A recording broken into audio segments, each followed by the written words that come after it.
All right, so this is a blanket I'm working on with a 7mm hook. This is a single crochet and it is using up a lot of yarn. So the single crochet swatch uses the most yarn on this blanket sample than the half double.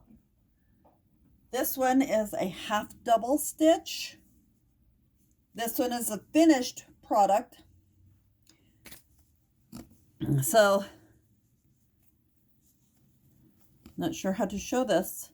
Oh, this way, I guess. Well, no, this way. So, on the single, it uses up more yarn. But on the half double, it spaces it out farther.